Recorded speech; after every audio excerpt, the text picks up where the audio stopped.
Okay, we have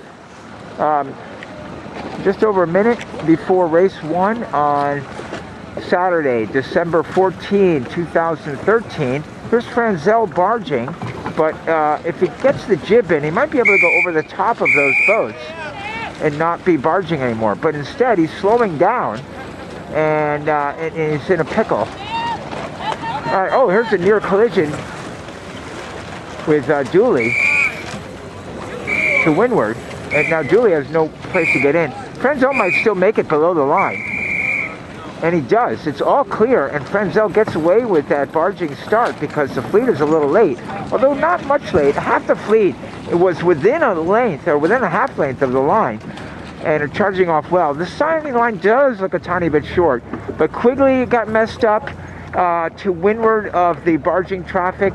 Dooley got messed up to windward of the barging traffic.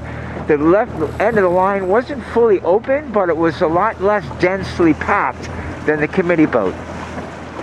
Well, now the fleet's going to spread out. A couple boats tacked off early that could. Grant tacked off, even though he didn't need to. And then other boats are going straight. Ken McElroth got launched out to the left. He was one of 4 boats to start a left end, but he somehow had jets on that group. Took off. Now Franzel is lifted out of the middle in 3916.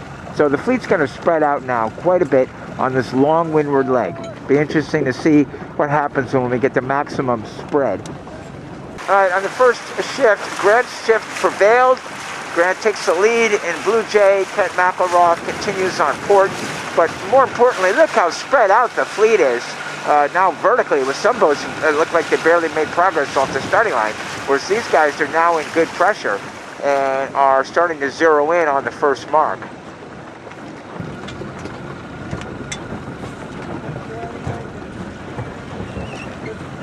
And that forced Grant to overstand a little bit, which allows Ken McElroth to get in there tied for second. But Grant's boat, the Blue Jays, should roll them.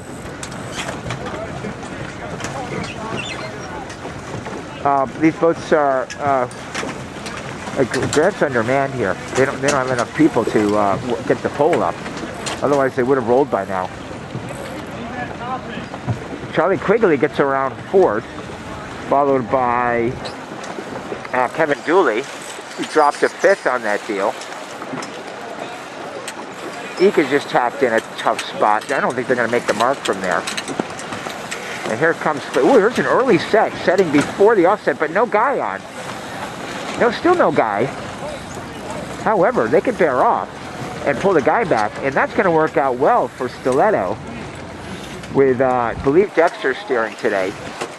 And then Phoebe rounds with Tim O'Day, and Ika is more hosed than we thought.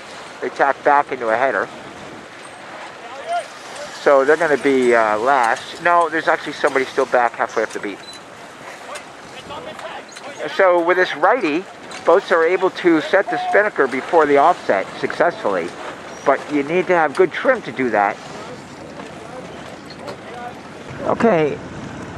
Halfway down the run, there was a big right shift at the first mark. Who's that in first? Kevin Mullins. Kevin Mullins still way out in front. What happened here is you see Grant is way to leeward. Kevin Dooley on the Darkhold boat way to windward. What happened was Grant's boat is undermanned, and so they were not able to jibe on the shift right away. Whereas Dooley's boat was able to jibe on the shift. So if Dooley gets pressure and it can come down with this header, or if the wind goes all the way the other way and he's got a fast angle coming back, he'll move from 5th to 2nd. Grant will go from 2nd to 5th. But Grant's got clear air and he's got a lane, so that's not a done deal yet. In fact, Grant could gather speed in the next puff and come in here in 2nd. Right now his spinnaker is sagged. They need to head up to get into the puff and then start coming down in it. So here's Dooley. And it looks like he's going to be ahead of Grant for 2nd. This is a great comeback for Dooley. They were one of the boats that couldn't get in at the start because they were boxed. In fact, they damn near fouled at the start. And then rallied up the middle of the beat, caught some shifts, rounded 5th, jogged on a shift at the weather mark, and now will round 2nd at the leeward mark. Grant survived the 2 boats on the inside of him. to round third.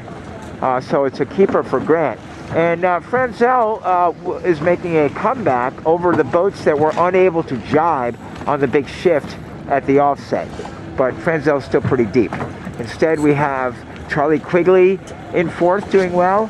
And Kent McElroth is going to be fifth now after taking that great pin end start and launching out to the left. After that, it'll probably be 403, which is going to be Dexter and Stiletto. But Stiletto's in the multicolored chute is going to have some bad air upon just before rounding. But if they have enough momentum, they can kind of glide through this.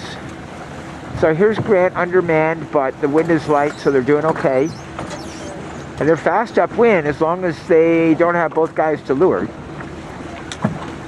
All right, here's a gaggle of boats around the mark, and it looks like the Stiletto did get away with a half-decent rounding. A touch low coming out of it, but the sixth nonetheless.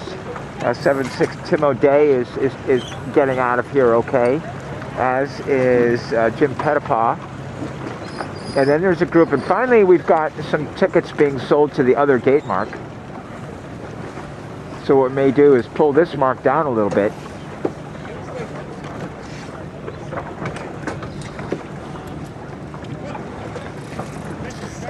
Well, because of the gate, the big crowd kind of sorted itself out, except that Franzel is rounding wide down there. Is that really Franzel with the main out? 3916? Or someone else sailing that boat? It's not a good look. All right, well, they're the finishers through number 5 now. Kevin Mullen did hang on to win by quite a bit. Dooley was second. And so there's your top 5.